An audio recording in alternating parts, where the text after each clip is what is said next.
وأصحابه أجمعين.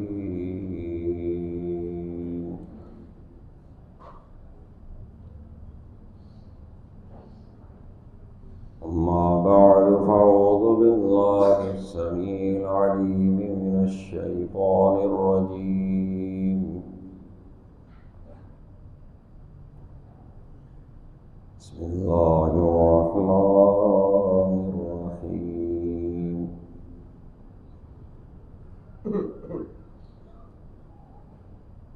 فمن كان يرجو لقاء ربه فليعمل عملا صالحا ولا يشرك بعبادة ربه أحدا.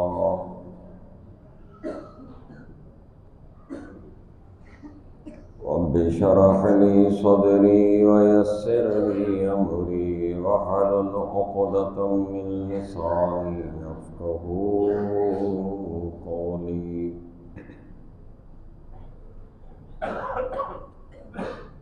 ہر قسم کی تعریف حمد و ثنا بزرگی بڑائی اللہ وحدہ لا شریک کے لیے ہے، جو اس پوری کائنات کا تنہا خالق اور مالک ہے۔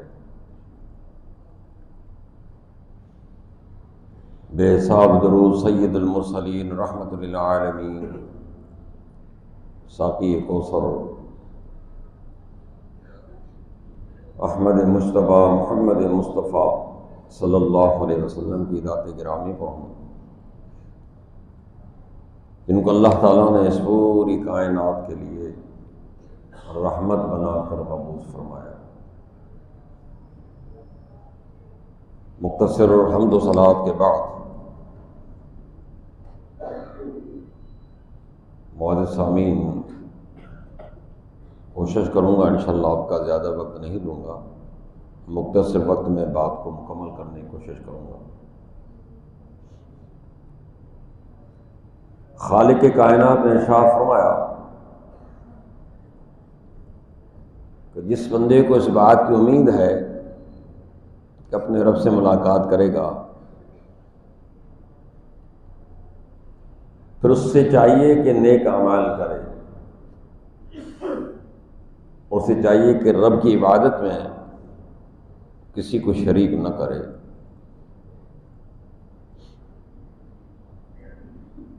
گویا کہ ایک قسم کی تنبیہ ہے کہ بندے، اگر آپ کا قیامت پر یقین ہے، جنت اور جہنم کو مانتے ہو، میزان اور پرصراط کو بھی تسلیم کرتے ہو، تو ایک بات یہ کہ خالی ہاتھ نہ آنا، نیک اعمال کر کے آنا، کیونکہ وہاں تمہیں کوئی ایک بھی نیکی دینے کے لیے تیار نہیں ہوگا۔ صحیح حدیث میں مشہور حدیث ہے، ایک بندہ، اس کا حساب ہو جائے گا، معلوم ہوا کہ جنت میں جانے کے لیے ایک نیکی کی ضرورت ہے، نیکیاں نہیں، ایک نیکی۔ حکم ہوگا بندے جاؤ کسی سے لے آؤ۔ اب انسان ہے تو ظاہر اس کا باپ بھی ہوگا، ماں بھی ہوگی، رشتے دار بھی ہوں گے، خاندان بھی ہوں گے، وہ بھی ہوں گے، ملنے جلنے والے بھی ہوں گے، دوست احباب بھی ہوں گے۔ لوگوں سے عرض کرے گا کہ ایک نیکی کم ہو گئی ہے، مجھے دے دو، جنت میں چلا جاؤں۔ اسے کہا جائے گا اگر میری یہ کم پڑے تو پھر نہیں۔ یہ مایوس ہو کر واپس آئے گا لیکن کوئی نیکی نہیں دے گا۔ یوم یفر المرء من اخیہ وامہ وابیہ وصاحبتہ وبنیہ، اللہ نے پہلے بتا دیا، رب نے قرآن کے ذریعے اعلان کر دیا کہ بندے سن لو کہ وہ دن آنے والا ہے کہ جب انسان سے بھائی بھی بھاگ جائے گا، ماں بھی دور ہو جائے گی اور باپ بھی دور ہو جائے گا، بیوی بھی دور ہو جائے گی اور اولاد بھی دور ہو جائے گی، کوئی آپ کے قریب نہیں آئے گا۔ اس لیے فرمایا کہ کسی آسرے پر، کہ لوگ کہتے ہیں نا کہ سائیں بیٹھا ہوا مجھے چھڑا لے گا، اس آسرے پہ نہیں آنا، نیک اعمال کر کے آنا۔ اور دوسری اہم بات یہ ہے کہ میرے پاس مشرک ہو کے مت آنا۔ دنیا کی کوئی طاقت تمہیں میرے عذاب سے بچا نہیں سکتی، جہنم کے عذاب سے بچ نہیں سکتے۔ ہر گناہ معاف ہو سکتا ہے لیکن شرک اور کفر کبھی معاف نہیں ہوگا۔ صحیح بخاری کی مشہور روایت کئی دفعہ سن چکے ہیں آپ کہ اللہ کے رسول صلی اللہ علیہ وسلم فرماتے ہیں جب قیامت قائم ہوگی تو ابراہیم علیہ السلام ان کے والد کی ملاقات ہوگی، والد سے کہیں گے، بیٹے سے کہیں گے، ابراہیم علیہ السلام سے والد، بیٹا مجھے جہنم کے عذاب سے بچا دو، بڑی نرمی کے ساتھ۔ آپ قرآن کا مطالعہ کیجئے کہ یہ بندہ اپنے مسلک میں، اپنے عقیدے میں، اپنے دین پر کتنا مضبوط تھا۔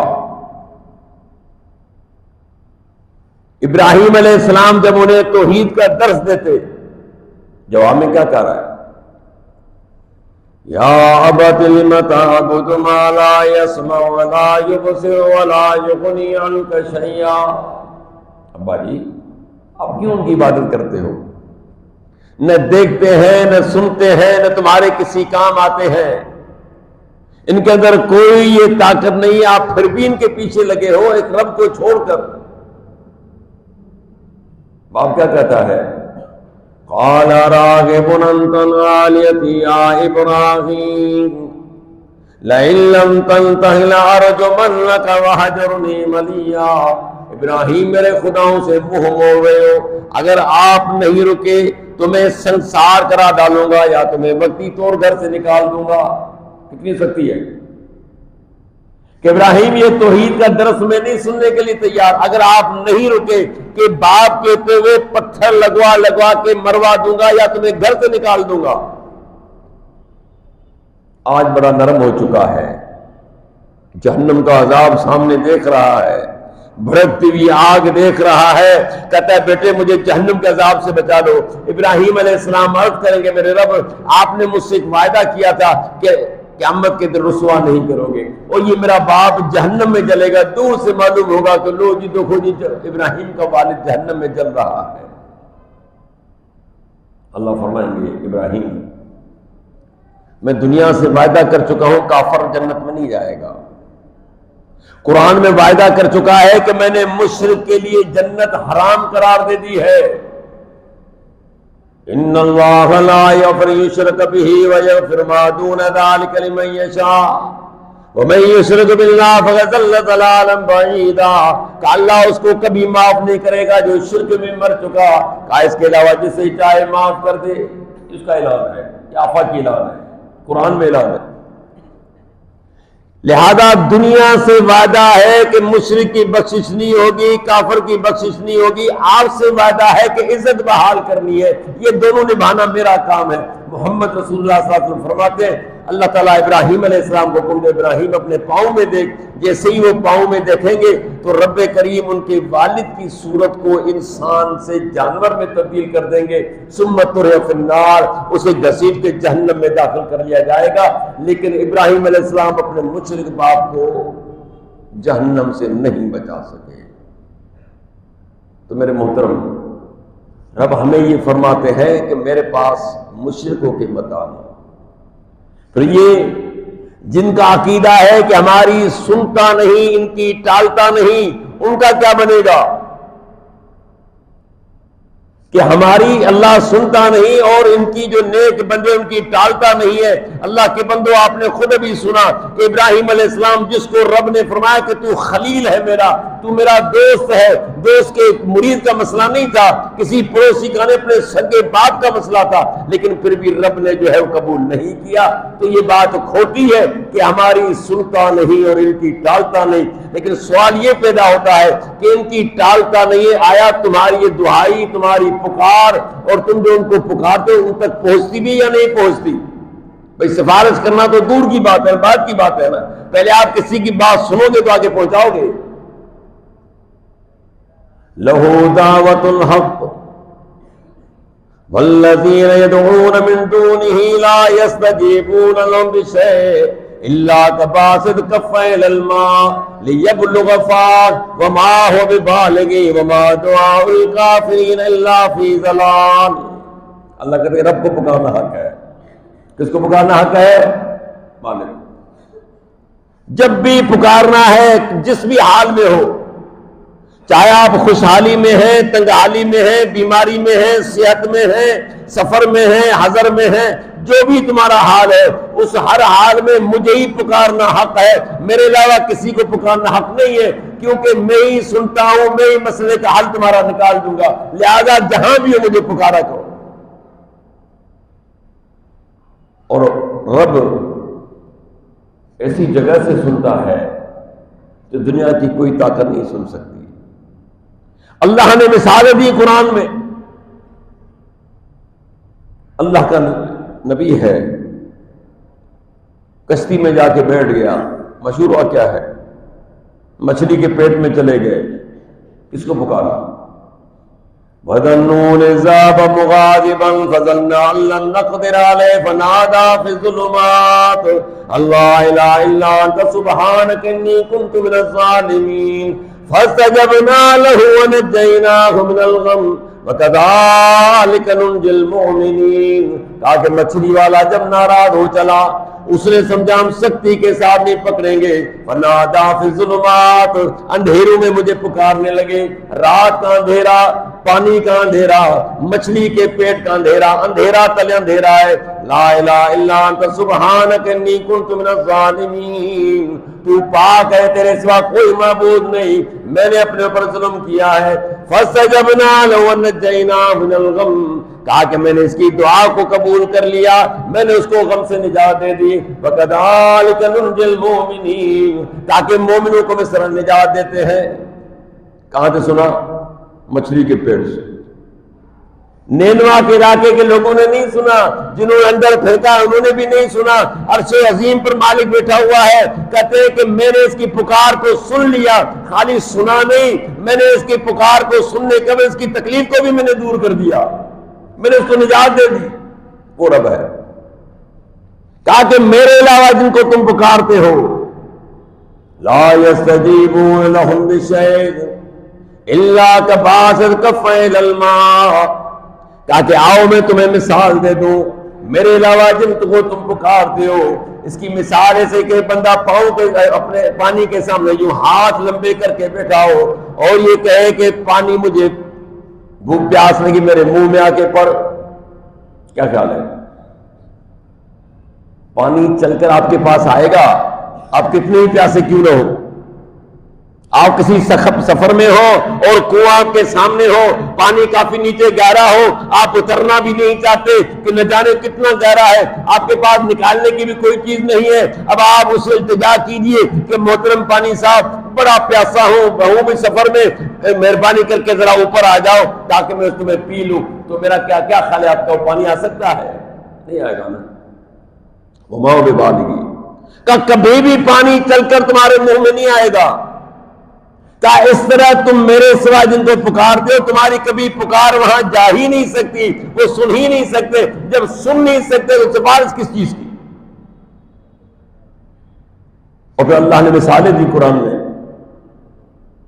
او کالذی مر علی قریۃ وہی خاویۃ علی عروشہا قال النار یحیی اللہ بعد موتہا فاماتہ اللہ مئۃ عام ثم بعثہ قال کم لبثت قال لبثت یوما او بعض یوم قال بل لبثت مئۃ عام فانظر الی طعامک وشرابک لم یتسنہ، تاکہ مثال اس بندے کی گاؤں سے جا رہا ہے اپنی سواری پر، اور گاؤں اللہ نے نیا تباہ کیا تھا، لاشیں بکھری ہوئی ہیں، چھتیں گری ہوئی ہیں، کہتا اللہ ان کو کیسے زندہ کرے گا؟ اللہ کہتا میں نے کہا کہ تو بھی ان کے ساتھ مر جا، میں نے اس کو پورے 100 سال موت دے دی، فامات ہوا مئۃ عام، 100 سال۔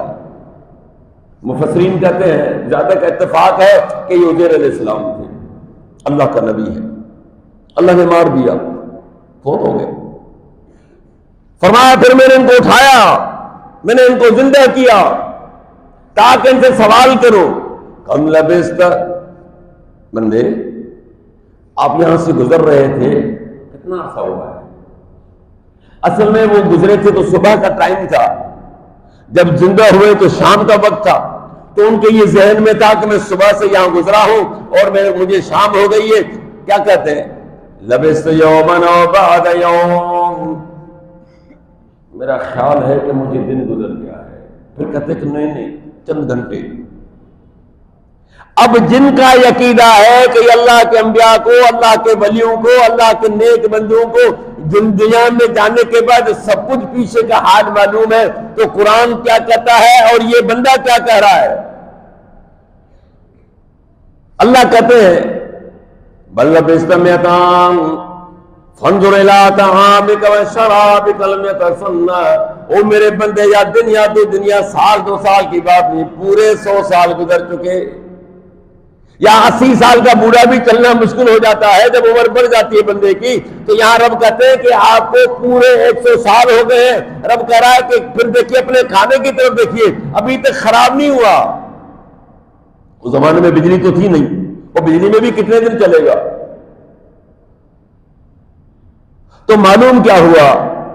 اگر ان کو یہ معلوم ہو جاتا کہ پیچھے کا حال، تو سب سے پہلے یہ کہتے جی مجھے تو 100 سال ہو گئے، لیکن لفظ کیا کہہ رہے ہیں؟ یومن و بعد یوم، شاید مجھے دن گزرا ہے یا دن کا کچھ حصہ۔ آگے چلیے کوئی مثال دوں، پھر آخر بات انشاءاللہ ختم کرتا ہوں۔ اللہ فرماتے کہ میرے مومن بندے تھے۔ اب ایماندار سے بتائیے کہ میری آپ کی کوئی گارنٹی ہے؟ کوئی نہیں۔ رب جس کے لیے کہہ دے کہ میرے ایماندار بندے تھے، کیا اس کی ولایت میں تمہیں شک ہے کیا؟ سوال ہی پیدا نہیں۔ وہی پرانا قصہ، توحید لا چکے لوگوں نے کہا ان کو مار دو، اور کوئی حل نہیں ہے۔ انسان کو جان پیاری ہوتی، پھر کو تو بچانے کی کوشش تو کرتا ہے، یہ نکل پڑے۔ ان کے ساتھ کتا بھی تھا۔ اب لوگوں نے ان کے باعث کو چھوڑ کر کتے کی باعث کو جائے، جس کتے کا کیا بنے گا؟ میں نے کہا کتے کا کیا بننا ہے؟ وہ مدینے کا ہو، پاکستان کا ہو، دنیا کے جس بھی حصے کا ہو، کتا کتا ہی ہوتا ہے، اس کو کیا کرنا ہے تم نے؟ عجیب لوگ ہیں۔ وہ کہتے ہیں کہ آپ کو آم کھانے سے مطلب ہے، پیڑ گننے سے نہیں، کہ کس پیڑ سے آیا تھا، کس شہر سے آیا، کس نے بیچا، کون لایا، کہاں پہ آ گیا۔ بھائی آپ کے سامنے چیز آئی ہے، اللہ کی نعمت ہے، اس کو کھا لیجئے، زیادہ قریبنے کی ضرورت نہیں ہے۔ اب لوگوں نے اس پہ بحث کرنا شروع کر دیا، بعد نے تو اس کا وسیلہ بھی مانگنا شروع کر دیا۔ استغفر اللہ۔ اللہ فرماتے ہیں میرے نیک بندے، مومن بندے آتے سو گئے غار میں نے ان کو سلا دیا، سو جاؤ۔ کتنا؟ وَلَبِثُوا فِي كَهْفِهِمْ 300 سِنِينَ وَازْدَادُوا تِسْعًا، فرمایا کہ میں نے ان کو 309 سال سلا دیا، اور 3 دن نہیں، 3 گھنٹے نہیں، 3 صدیاں، اور چوتھی صدی کے 9 سال کا کہ میں نے ان کو کہا کہ سو جاؤ، سو گئے۔ وَتَحْسَبُهُمْ أَيْقَاظًا وَهُمْ رُقُودٌ وَنُقَلِّبُهُمْ ذَاتَ الْيَمِينِ وَذَاتَ الشِّمَالِ وَقَلْبُهُمْ بَاسِطٌ ذِرَاعَيْهِ بِالْوَصِيدِ۔ اور دیکھنے والا تو دیکھ رہا ہے کہ وہ جاگ رہا ہے، کہ جاگ نہیں رہے تھے، وہ سوئے ہوئے تھے، تاکہ کتا اپنے ہاتھ بچھا کر، پاؤں بچھا کر اس کے غار کے منہ پر بیٹھا ہوا ہے، کتا چوکیداری کر رہا ہے اور یہ سوئے ہوئے ہیں۔ وَنُقَلِّبُهُمْ ذَاتَ الْيَمِينِ وَذَاتَ الشِّمَالِ، ہم ان کے کروٹوں کو بدلتے تھے، کبھی دائیں تو کبھی بائیں۔ تفسیر میں آتا ہے کہ ہر 6 ماہ کے بعد ان کی کروٹیں بدلتی تھی، کبھی دائیں بدل رہے ہیں، کبھی بائیں بدل رہے ہیں۔ وَكَذَلِكَ بَعَثْنَاهُمْ لِيَتَسَاءَلُوا بَيْنَهُمْ قَالَ قَائِلٌ مِّنْهُمْ كَمْ لَبِثْتُمْ قَالُوا لَبِثْنَا يَوْمًا أَوْ بَعْضَ يَوْمٍ۔ اللہ کہتا ہے ان کو میں نے نیند سے جگایا، اٹھو گئے، کھڑے ہو گئے، جاگ گئے، دو خبر۔ غار میں کتنا عرصہ ہوا آپ کو؟ کتنی دیر یہاں پر آپ سوئے ہیں؟ ایک دوسرے سے سوال کر رہے ہیں، کم لبثتم، او یارو ہم یہاں سوئے تھے، کتنا عرصہ ہوا ہے؟ اب جن کا عقیدہ ہے کہ ان کو سب کچھ معلوم ہے، قرآن نے تو بتا دیا کہ 309 سال یہ کیا کر رہے ہیں؟ لبسنا یومن و بعد یوم، لگتا ہے بھئی اپنے کو پورا دن گزر گیا۔ دن کہاں گزرا ہے یار، ہم تو چند گھنٹے پہلے یہاں سوئے تھے۔ آخر میں کیا کہتا ہے؟ قالوا ربکم عالم بما لبثتم، بھائی اس بات کو چھوڑو، رب جانتا ہم کتنی دیر یہاں ٹھہرے ہیں، ایسا کرو کہ بندے کو بھیجو، پیسے دو اور جا کے کھانے کے لیے لے آئے چیز۔ جیسے ہم بھی نیند سے اٹھتے نا سب سے پہلے چائے کی آواز لگاتے ہیں، یا جو کچھ کھاتا ہے تو یہ لاؤ جی میں اٹھ گیا ہوں ناشتہ کروں گا۔ اچھا صاحب، اچھا اس سے ایک سمجھا رہے ہیں کہ بھائی بات سن، تو جا رہا ہے نا؟ بولا ہاں یار، اگر پکڑے جاؤ ہمارا نہیں بتانا کسی کو۔ اب مجھے بتائیے کس چیز کا خوف ہے؟ جو خوف لے کر سوئے ہیں اور وہی خوف لے کر اٹھے ہیں، یعنی کخ بھی پتا نہیں ہے کہ دنیا میں پیچھے کیا مرحلے ہوئے، کیا کچھ معاملات ہوئے، کتنا عرصہ گزر گیا، کتنی صدیاں گزر گئی، لیکن جاگنے کے بعد بھی وہی خوف من میں موجود ہے کہ اس سے کہہ رہے ہیں کہ آپ بازار تو چلے جاؤ لیکن مہربانی کرنا تو پہلی تو بات یہ کہ لوگوں سے نرمی سے بولنا، سختی ترسی مت کرنا، اگر خدا نخواستہ پکڑے جاؤ تو ہمارا مت بتانا۔ انہم یظہروا علیکم یرجموکم ویعیدوکم فی ملتہم ولن تفلحوا اذا ابدا۔ کیوں یار، ہم پکڑے گئے نا، ہمیں یہ سنسار کر ڈالیں گے، ہمیں یہ مار ڈالیں گے، یا ہمیں وہ کہیں گے کہ ہمارے دین میں آ جاؤ۔ اگر ہم نے ان کے دین کو اختیار کر لیا تو ہم ہرگز کامیاب نہیں ہو سکتے۔ قصہ مختصر جو یہ کہتے ہیں کہ اللہ کہتا ہے کہ بات یہ ہے کہ جن کو تم پکار رہے ہو میرے علاوہ، وہ تمہاری پکار سن ہی نہیں سکتے، اور یہ عقیدہ ہے کہ اللہ کے نیک بندے جو ہم کہہ رہے ہیں وہ سنتے ہیں۔ رب نے یہاں مثالیں دے کر کلیئر بیان کر دیا کہ پہلی بات یہ ہے کہ انہیں کچھ بھی معلوم نہیں کہ ہمیں کون بلا رہا ہے، انہیں کچھ بھی پیچھے کا معلوم نہیں ہے، لہذا لہو دعوت الحق، اس مالک کو پکارنا حق اور سچ ہے۔ اللہ مجھے اور آپ کو عمل کرنے کی توفیق عطا فرمائے۔ وآخر دعوانا الحمدللہ رب العالمین۔